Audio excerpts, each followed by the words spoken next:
get started.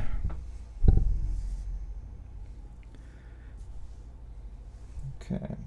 All right. Good morning and welcome back once again to Jack's Tech Corner. This is Photography Weekly, episode number 39. Happy New Year's. It is today, January 1st, 2012. Coming up in today's show, let's create a tilt shift photo. You've probably heard of this. It's a new rage, and it's something that we're going to be looking at doing more often is tilt shift. So I'm going to show you today how to do that in the editor. Next, masking for an easier soft focus. As I was working and creating my tilt shift episode or tilt shift lesson, I thought we could probably use this same kind of thing for a masking or a soft focus. So we're going to also work with that today. And then stick around here because at the end of this show, we're going to have a very special announcement, and I think you're going to be very interested in it. It's something that a lot of you have been asking for a long time. So I think now's the time we're going to start with this special announcement, and we'll see how that goes. So let's go ahead and get started this week with Photography Weekly.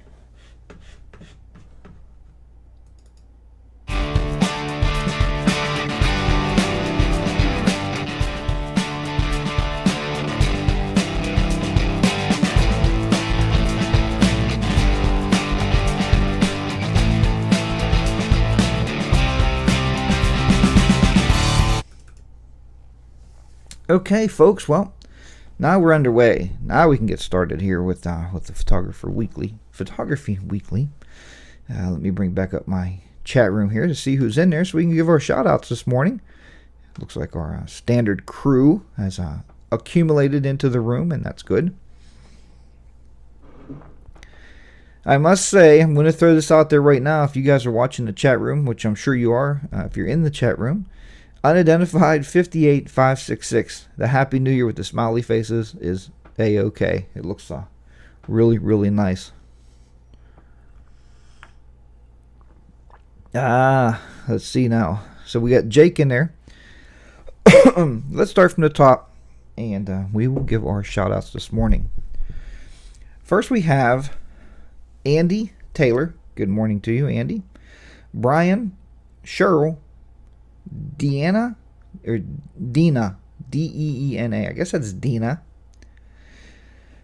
Jessica, good morning to you. Good morning to Sue. Unidentified 53215. You can change that nickname if you wish. I think it's a /Nick or Nick / and then you can actually change your name. And then Vicky, good morning. Hopefully everybody received what they wanted for the holidays. Whatever holiday you celebrate, you receive a gift in some form. We call it Christmas, and we receive Christmas gifts. And this year, as I was putting in the chat room earlier, I received from my darling Santa Claus a Keurig, or a Keurig, and it's a really great coffee maker. If you don't have one, pick one up. They start with a real little model, and then they have the bigger models. So they are really, really nice. It makes a great cup of coffee. But we're using it for a supplemental to our regular coffee maker is what we're using it for. So that is what we're using that for. Now he got it. Nope, that's Jake the Snake. All right, so now we got you in there, Jake the Snake, or Jake. Good morning to you. So like I said today, and I'm going to put it in the chat room because you guys, I know you're in the chat room. You love the chat room. I'm going to put the number in here too so you have it on your computer screen. So you'll know that the phone lines are open today. We can take calls. And I think that's very important to get that interaction with you guys. And you know that. You've been around for a long time. If you're just new to the show, this is a Photography Weekly show, and today we're working with primarily Photoshop elements. That's primarily what we're working with today. And I'm going to teach you a few things about how to use elements and how to do some editing. And it's a pretty neat little technique. I've been playing with it over the week, and I enjoyed it. So I'm going to bring that to you here on the show. And then the special announcement, and we'll get into that soon enough. So, as always, folks, when I'm doing the editing, I'll be working on the computer to my left. I will not be looking at the laptop in front of me here, and that's where the chat room is, so I will not be looking at that. So, but continue to chat. You guys talk amongst yourself as I'm working, and we'll see where everything goes. So we need to go over and get onto the desktop here, and I'm going to start showing you how to do some editing. So today we're going to create what is known as a tilt shift.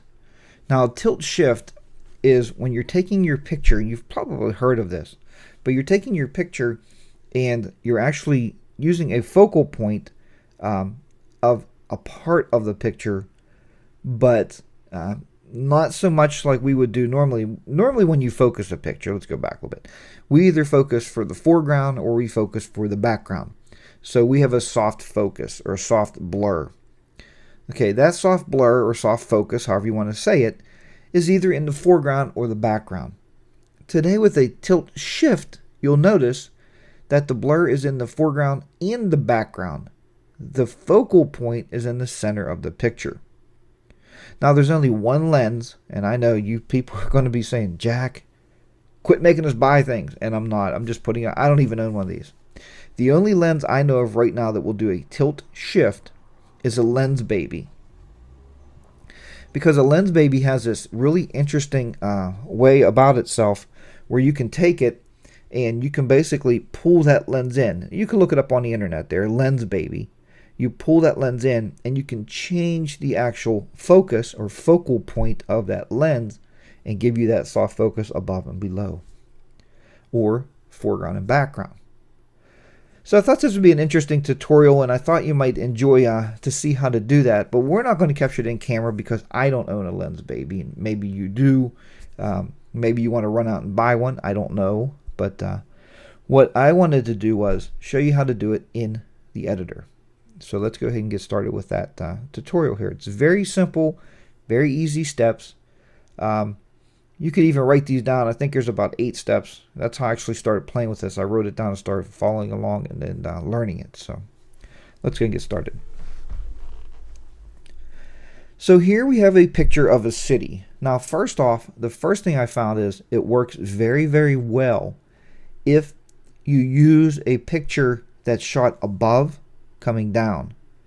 And it works better, seems to work better with a picture more of an aerial shot, where you can see here where the picture goes all the way back. See, yeah, my mouse is showing there for you, where you can see it's pulling you into the picture. And you guys know, you guys are photographers and you know what I'm talking about.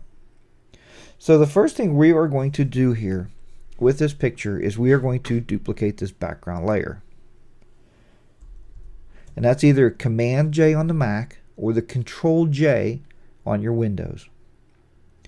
Now what we want to do is we want to go ahead and we're going to blur the whole picture out because we want this effect to be only where we want it to be. So we're going to go ahead and blur the picture out. What's the best way to blur, folks? Everybody know?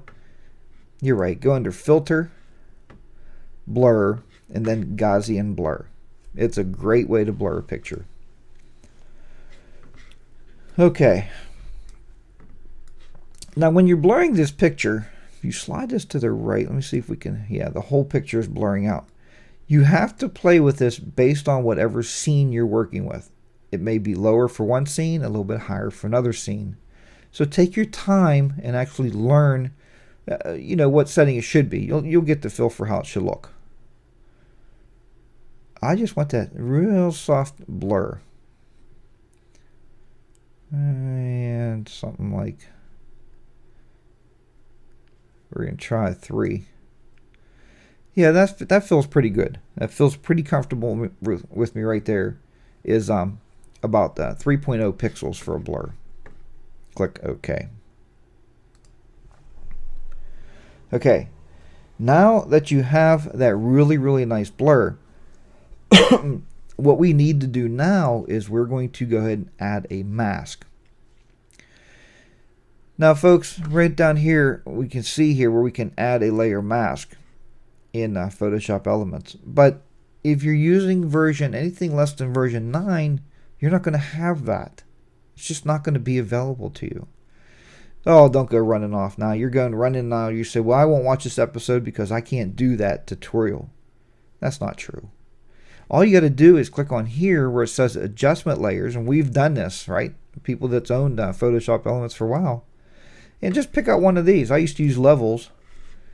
And then you can use this level right here, and you can actually do the same steps that we're doing. You would just do it on this mask right here that's in the levels. Just don't touch your levels.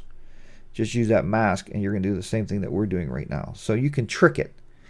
So you don't need to run out and buy Elements 9 or 10, and you don't have to run off saying, I can't do this tutorial, Jack. It's not going to work for me. Okay. So let's go ahead and delete that.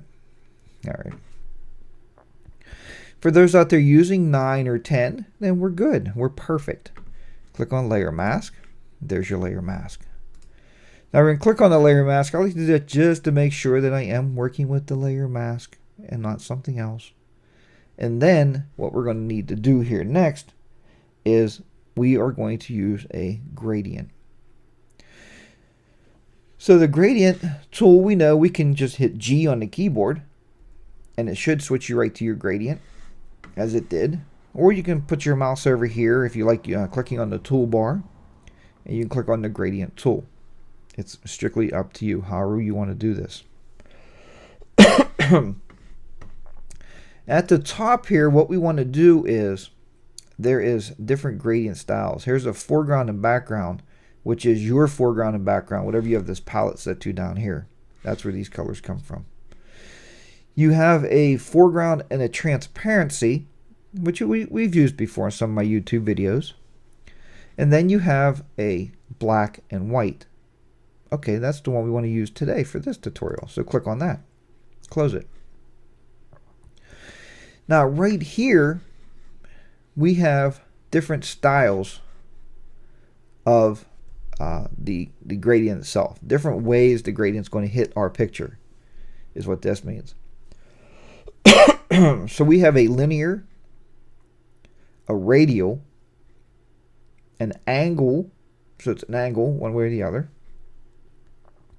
a reflected gradient, and then a diamond gradient. Today for this lesson we're going to use the reflected gradient. So just simply click on that. Now all we need to do is come somewhere in the center of the picture, wherever you want that focal point to be. Remember, we have a soft focus on the bottom and a soft focus on the top. So wherever you want that focal point to be. All right. Hold your shift key down so it makes a nice straight line, and just go ahead and pull it up there. And give it just a couple inches or so, and then leave the mouse go. What you have here is now that focal point, or that focused centerpiece that I was talking about earlier. And now we have a foreground that's blurred, and we still have a background that is blurred. So you have it both, and it's very, very easy to do this. The next step we are going to do is we are going to actually add an adjustment layer. And the reason you want to add this adjustment layer, and I'm going to have to nudge my camera over here a little bit. Let's see if I can't pull me over here just a little bit.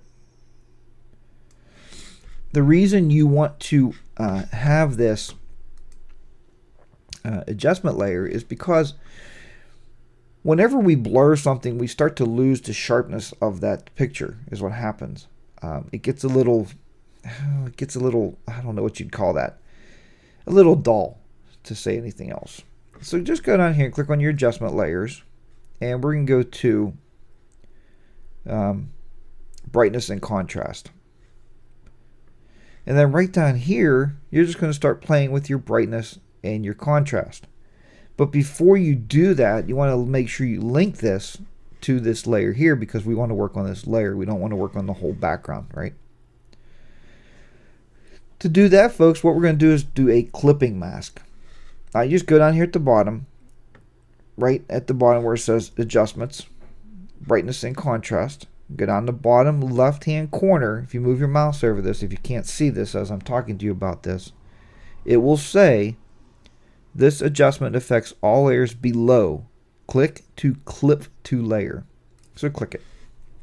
You'll notice when you do this, little arrows up here, and that is clipped to this actual picture right here, or this layer. So once you do that, let's go ahead and just adjust this brightness up and down. That's too much, right? Doesn't look right. And if you guys know, I'm from the Pittsburgh region. Everybody knows that. We had a gentleman here. You may have watched this too, Mr. Rogers' Neighborhood. Remember the world of make-believe? This is where this picture kind of reminds me of at that point. What you're doing here is you're actually making a miniature town. This is a regular city, folks. But look at that picture now. I don't know how well it's coming through the cast here, but play around with this a little bit, and you'll notice it looks like a miniature city. Now there's one other thing we can do to adjust this and play with it a little bit to see where that focal point should be. Should it be higher or lower? Because where we put it might not be where we really want it. Come over to your second layer right here, and you can rename these if you want. This says layer 1, but this is my first layer, but the second in the line of things here. Unclick the little link in the middle. See the little link here? Just unlink it. Because now we're unlinking the mask from the picture. So if we move it now, we're moving the focal point. We're not moving the picture. Let's go over to the left to your move tool. And let's go ahead and click on this centerpiece here that's focused. And let's move our focal point up. We got to click on the mask. Remember, that's really important. Let's move the focal point up. You can see there now how it's actually moving to a different location. There you go. Let's undo those couple steps there. Okay, we're going to uncheck this again. Click on the mask. Make sure we're on the mask. We're going to move this again. There you go. Now you can see how that focal point is actually moving up. Just check that box there. And there you go. Now you have a tilt shift, and it didn't cost you the $150 or $200 for the Lens Baby. That's very, very easy to do. And now you have the means and the necessary arsenal in your editing tools to go ahead and create a tilt shift. So now we'll go back here to the chat room and see what you guys are talking about. And let's bring up my Skype number. So we will bring this long shot back up here. And then what we're going to do here is we're going to bring up our Skype number. So we will bring up the phone number. There it is right there. We're ready to go there. And let's go back here and see what you guys are talking about. And hopefully something. Let's see. Let's go here and see who's talking this morning. Okay, for those coming in late there, we're going to give another shout out back in the chat room. I like to do this because it keeps us all involved. I mean, I know you can see who's in there, but often we have people watching the show that's not in our chat room, so they maybe can't see who's chatting here. So we'll just go right back through the list again. Andy Taylor, Brian, Cheryl, David, Dina, Jake the Snake, Jessica, R.I. Jack, Ron, Sue, Vicky, and actually last night up until about 11 o'clock, I talked to Kevin. Kevin is working today. That's why he is not here. We spoke last night. So he is right now at work. He actually started work at 10 to 6 today. Kind of a weird shift, but that's where he's at. With that said, go to my website, jackstechcorner.com, and look for the sponsors links on the left. You want to click on the graphics, and that will take you to the sponsors links. When you use my website to get to them, that helps the show out, and I truly appreciate it, as well as then the sponsors know that you are coming from Jack's Tech Corner Show. And if you want to help even more, you could pick up a DVD. It will not only help the show, it helps you. You can learn Photoshop elements. There's many tips and tricks in there that you're going to learn with. You don't have to worry about the internet speed then. All the videos are burnt onto the DVD. Or like many of you already did, you can also donate to the show. All donations of any size are greatly appreciated, and they help to buy new equipment as well as the software I need to continue to do these videos for you. So thank you very much, and let's go ahead and get back to Jack's Tech Corner and more learning.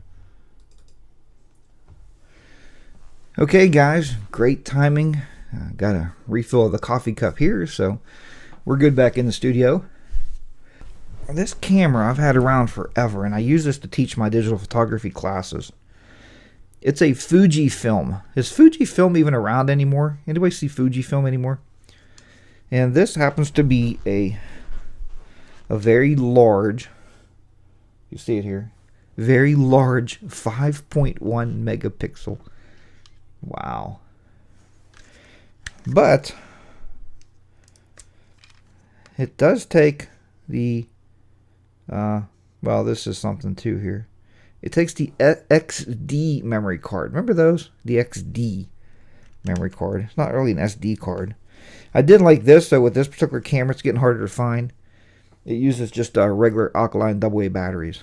So, but like I said, this is a very old camera, and it still works. That's why I hate to part with it. 5.1, yikes. It is, so it's 5.1.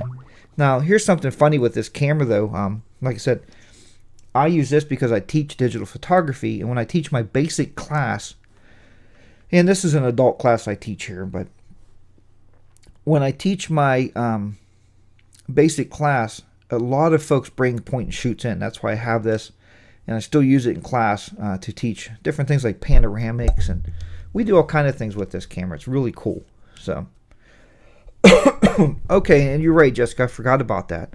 Your waterproof camera is a Fujifilm, and you just bought it last year. So I guess Fujifilm's still around, and it's cool. It's a good little camera. It still works. And actually, I don't even know where the cable is anymore, but I bet it looks like a miniature USB cable, micro USB, I think they call it. And I think it does video too. Not bad video. It's got 4 scene modes. It's got a 3x optical zoom. Does it even charge? Look at that, guys. 3x optical zoom. Can you believe it? Wow, what would I ever do with all that zoom, huh? Oh well, that's enough about that. I just wanted to show you that I still have a point and shoot. And we've talked about a couple shows ago, though, but what took over for the point and shoot, guys? What is making leadway from point and shoot is your cell phones, right? People are pulling those out of their pocket. People don't carry these anymore. My daughter and stepdaughter both still carry Nikon. They both have Nikon Coolpix cameras they carry around their purses. And I guess for women it is. I was on my wife the other day. We were shopping and she was looking for a new purse. And I said, why do women still carry purses? I mean, in this day and age, it's kind of interesting to me. I mean, I know there's a lot of junk in there, but how come men never had to carry that junk, right? How come men never had to carry around Kleenex and everything? I guess because our wives have it. Is that why, guys? I don't know. Just going off on the deep end, didn't mean to do that to you, but they have a place for these cameras, guys. We don't, so we pull our cell phone out of our pocket, and that's what we tend to use. So there you have it. So here we go. Here is our newest addition to our family. This gentleman's name is Comet. He's a 3-year-old Yorkie. And I know what you're saying. If you know dogs, you're like, well, Jack, he might be over 7 pounds. He is, because he's a good eater.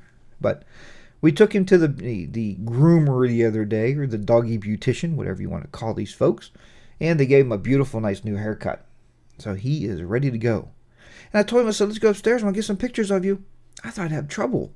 He jumped up on this extra desk chair I have in my office here, and he posed. He sat there. He's like, here I am. I'm ready to go. And I was able to grab some pictures of him. I'm not going to bore you with all of them. There's a set of maybe 10 I took. Then he got bored. He jumped down, and just like the other kids in the house, he took off. So what we're going to do here is we're going to show you that same type of blurring effect using a mask. A mask can be used for so many different things, and I'm even just starting to touch the tip of the iceberg with what we can use a mask for. So I thought I would share this with you, and it's just another way that you can do a soft focus. The way we used to do it, if you look back through my YouTube videos on how to create a soft focus, the way I did it will still give you the same effect, but it's more work. Here's what I used to do. Hit Control J or Command J and duplicate that background layer. What we used to do was come over here and we would grab our quick selection tool, which there's no right or wrong way, but I used a quick selection tool. And we would make a selection. Such as this. We would do this. And we would select whatever we wanted to be in focus. So there's a way you can do this, right? There you go. And up until the version where we got a layer mask, this was probably an easier way to do it. Because then what we would do is we would take this and we would go to Select, Inverse. So the background is all selected. Then we would go to Filter, Blur, and then we would add our Gaussian blur. We're going to blur it up a little bit more so you can actually see the effect. Click OK. And there you go. There's the effect. So you can still do that. And I see in the chat room a lot of people are saying this is also called depth of field, and that's another way to look at it. Depth of field or soft focus. You're putting things in soft focus using your depth of field. Very good. So we'll determine it or call it what it is. So this is a very easy way you can do this, and we've used this all the way up through version 8. Then version 9 came out and they introduced a layer mask, and I was thinking the other day was, can I use that layer mask to also create this kind of effect, but maybe more easily, because a lot of people have trouble selecting. So we are going to go to Edit. We're going to revert. We'll take this back to the normal shot here. Now what we're going to do is we are going to simply duplicate that background image again, Control J or Command J. Now if you don't know what that means, that's just the keyboard combination in the photo editor. So that's just another way to duplicate that background layer. Now this time what we want to do is we are going to do like we did earlier in the tilt shift. We want to go ahead and we're going to add our Gaussian blur now. Let's go to Filter, Blur, Gaussian blur, and now we're going to blur the whole thing out. And you can make this as less or as more as you want, whatever. Okay. Now with that said, we have that ready to go. Now we're just going to do like we did earlier. We're just going to use a layer mask. Click on your mask, but this time make sure you're painting with black. Remember, black reveals, white hides when you're working on layer masks. Grab a paintbrush. I'm going to have to grab a different brush here. Want your opacity could be up to 100%. Make this brush a little bigger using our left or right bracket keys. And you can just start going over the part that you want to be in focus. And I suggest even letting the edges maybe be a little bit out of focus. If you mess up a little bit, like you see up on his ear there, if you can see that on the cast here, on the webcast, how I messed it up a little bit. All you have to do is flip these over and just paint that back in a little bit with white. So we'll just paint this a little bit with white. Right here.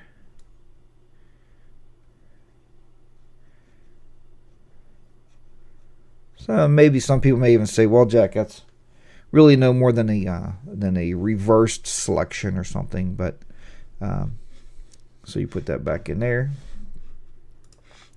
Flip that back over. You could do more. Maybe you want his neck to be shown in there in focus. Maybe down to his collar. And there you go. So I just wanted to show you there's so many ways we can use a layer mask that I just kind of touched the tip of the iceberg there. I thought it was kind of cool to show you that, how that actually works. So now you have two ways to create that soft focus or depth of field because you're bringing him in focus and everything else is blurred out around him. So there you have it. And if you wanted to play even more, it kind of works the same way. I was playing around with the gradients. Let me delete this layer mask. We're going to add another one. I actually played around with the gradients and found that you can use these different ones up here. We used reflective gradient earlier. You can use try a radial gradient. Again, just hold your shift key down and you can go over to wherever you want it and leave it go. You can play around with that also. Something like that, so you can give it a different feel or a different look. So there's a lot of arsenals there today that you learned that you can actually use. So it's really easy to use those, and I just wanted to make those available to you so you know how to work those. Okay, go back over here. Okay, folks, once again, thank you for joining me on this New Year's Day celebration here with Photography Weekly. We got a lot of new guests in there this morning, and I'm just thrilled that everybody comes in there each and every week and sits back and learns some more photography and Photoshop elements. And we do some other photo editors, so if you're using another editor, don't feel that you'll be left out. Join us each and every week anyway. So once again, I am your host, Jack, and this is a weekly show. And you will also be able to catch the reruns of this on Justin TV, where it's being recorded right now, in the greatest DVR in the world, and thanks to Justin TV for that. And I also record this and package it up, take out some of the commentary, package it down, and you will find it on YouTube, probably sometime later on Monday or Tuesdays. It usually comes up on YouTube. And that, my friends, is under the name of 4242 Technoman, is where you'll find my YouTube channel. So until next week, keep those shutters clicking, keep the others editing, get your pictures posted on our Facebook group, and if you're not on the Facebook group, send a request and I'll authorize you today. Thanks, and I'll see you next week on Jack's Tech Corner for another Photography Weekly. Bye for now.